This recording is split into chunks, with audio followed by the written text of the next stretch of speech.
E muitas pessoas me perguntam, é melhor fazer um financiamento de 90%, 100%, 80%, 70% do valor do imóvel. Tipo assim, o imóvel custa 100 mil reais, eu dou uma entrada de 10 mil para financiar 90%, dou uma entrada de 20 mil para financiar 80%, dou uma entrada de 30 mil para financiar 70%. O que é melhor? E a resposta é depende. Tá? Mas o que eu queria que vocês enxergaram é que como o financiamento bancário e habitacional é para comprar um imóvel, esse imóvel fica como garantia real daquele financiamento. Essa é a grande diferença de uma linha de cartão de crédito ou um crédito para comprar roupa, para viajar, ou de livre disposição se você quiser comprar qualquer coisa, tá? Porque você compra qualquer coisa, o problema é teu.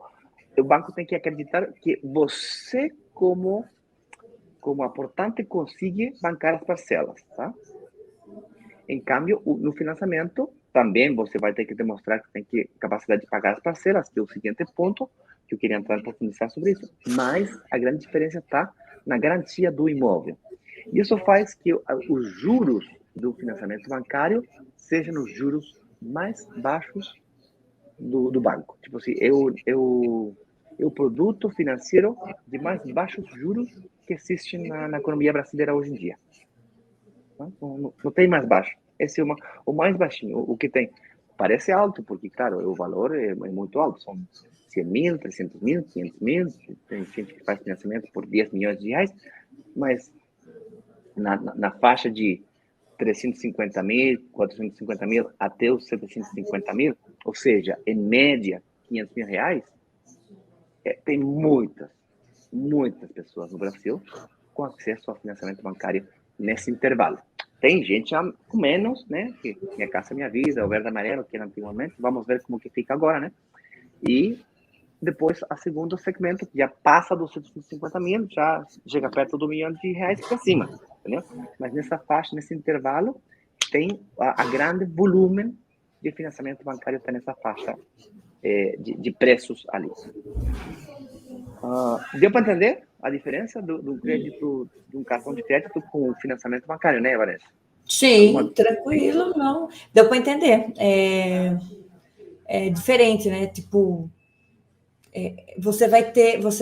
o banco, você tem uma moeda de troca ali real. Você comprou algo que se valorize, que é físico, que o banco pode pegar de você caso você não consiga pagar. Então, para o banco, ele entende como, beleza, não é só, vou ter que confiar na capacidade de pagamento dessa pessoa, no caso, no financiamento para uma viagem, por exemplo. Exatamente. Porque se acontece qualquer coisa, o banco vai lá e faz um leilão do imóvel e se autopaga. Portanto, quando você pede um financiamento por 90% e o banco tem que sair leiloar o apartamento, ele vai leiloar por 60% do valor do mercado. Daí ele fica com o valor em contra. Você ainda não pagou, vai ficar ainda com dívida. Portanto, quem tem que respaldar aquele financiamento bancário começa a ser mais você do que o imóvel, que é a garantia real do imóvel. Daí tem que ser uma mistura aqui. E aí ele vai mexer uma mistura equilibrada, mas aí ele vai mexer nos juros, dependendo. Esse negócio que estou me oferecendo você é mais riscoso e, consequentemente, eu vou aumentar os juros. Entendeu? Entendi. E aí que fica a parada de encontrar um ponto de equilíbrio.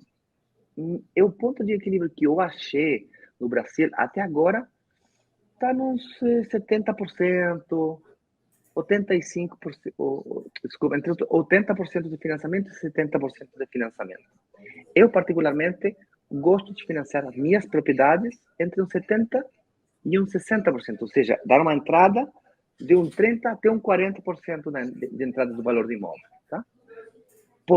Pelo motivo que eu acabei de falar, porque o imóvel que estou comprando fica pignorado, fica alinhado, fica como garantia daquele financiamento que eu estou pedindo, e, consequentemente, os meus juros são mais baixinhos.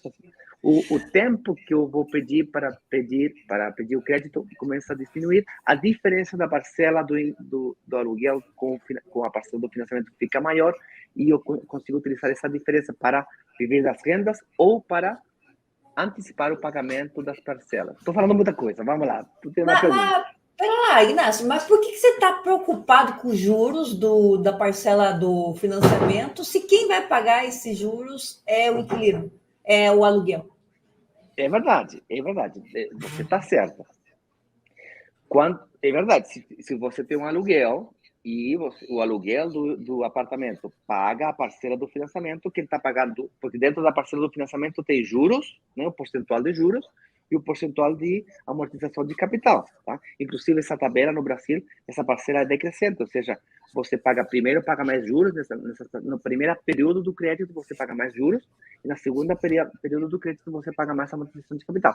Então, quem está pagando realmente os juros não é você, é o imóvel.